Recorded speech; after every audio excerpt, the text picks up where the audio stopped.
محبت کی درد بھری کہانی۔ ایک مرتبہ کا ذکر ہے کہ ایک لڑکا تھا، وہ اپنی دوست سے بہت پیار کرتا تھا۔ اس لڑکے نے کاغذ کی بہت ساری چیزیں بنا کر اس لڑکی کو گفٹ کی تھیں۔ اس وقت وہ ایک کمپنی میں ایک خانسامہ کی حیثیت سے کام کر رہا تھا۔ اس کا مستقبل کچھ زیادہ روشن نہیں تھا، لیکن پھر بھی وہ دونوں ساتھ بہت خوش تھے۔ ایک دن اس کی دوست نے کہا کہ وہ پیرس جا رہی ہے اور پھر کبھی واپس نہیں آئے گی۔ اس نے یہ بھی کہا کہ وہ ساتھ میں ان دونوں کا کوئی خاص مستقبل نہیں دیکھ رہی، تو اب ان دونوں کے راستے الگ ہیں۔ اس لڑکے کا دل ٹوٹ گیا، لیکن جب وہ اپنے ہوش و حواس میں واپس آیا تو اس نے دن رات محنت شروع کی۔ اس نے اپنا دماغ اور طاقت کچھ بننے میں لگا دی۔ آخرکار اس لڑکے کی محنت اور اس کے دوستوں کی مدد سے اس نے ایک کمپنی کھول لی۔ آپ اس وقت تک نہیں ہارتے جب تک آپ خود کوشش نہیں چھوڑ دیں گے اور خود ہار تسلیم نہ کر لیں۔ اس لڑکے نے بھی ہار نہ مانی، پھر اس نے وہ حاصل کر لیا جو وہ چاہتا تھا۔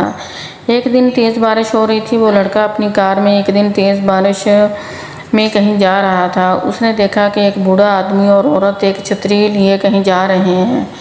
چھتری ہونے کے باوجود وہ بھیگ چکے تھے اور اسے یہ جاننے میں زیادہ وقت نہ لگا کہ وہ اس کی دوست کے والدین تھے۔ اس نے جان بوجھ کر کار کی سپیڈ ہلکی کر دی، کیونکہ وہ جانتا تھا کہ وہ لوگ اس کی شاندار گاڑی دیکھیں۔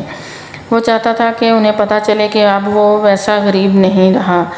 اب اس کی اپنی کمپنی ہے، کار ہے اور سب کچھ ہے، لیکن پھر بھی جو اس نے دیکھا اس کا منظر نے اسے کچھ حیران کر دیا۔ وہ لوگ ایک قبرستان کی طرف جا رہے تھے۔ وہ لڑکا اپنی گاڑی سے اترا اور ان کے پیچھے چل دیا۔ اس نے دیکھا کہ ایک قبر پر اس کی دوست کا نام لکھا تھا اور اس کے والدین کے ہاتھ میں اس کے دوست کی تصویر تھی۔ اس نے دیکھا کہ اس کی بنائی ہوئی کاغذ کی چیزیں اس کی قبر کے برابر میں رکھی ہیں۔ اس کے والدین نے اسے دیکھ لیا تھا۔ اس لڑکے نے پوچھا کہ یہ سب کیا ہوا، تو انہوں نے بتایا کہ وہ فرانس کبھی نہیں گئی تھی، اسے کینسر ہو گیا تھا۔ اسے یقین تھا کہ تم کچھ بن سکتے ہو، اس لیے وہ تمہارے راستے میں دیوار نہیں بننا چاہتی تھی، اس لیے اس نے تمہیں چھوڑنے کا فیصلہ کیا۔ کبھی کبھی اگر کوئی آپ کو ویسے پیار نہیں کرتا جیسے آپ چاہتے ہیں، تو اس کا مطلب یہ نہیں ہوتا کہ وہ آپ سے پیار ہی نہیں کرتا۔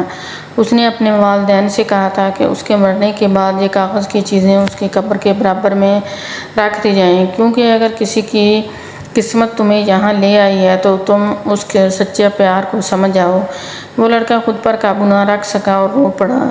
کسی کو یاد کرنے کا دردناک طریقہ یہ ہوتا ہے کہ آپ اس کے برابر میں بیٹھ جاؤ، اور یہ جانتے ہوئے کہ نہ آپ اس کو پا سکتے ہیں اور نہ ہی اسے کبھی دیکھ سکتے ہیں۔ انہیں وقت دیں جو آپ کے لیے اہم ہیں۔ کبھی ایسا نہ ہو کہ کسی دن آپ جاگیں تو اس انسان کو ہی کھو دیں جو آپ کے لیے بہت اہم تھا زندگی میں۔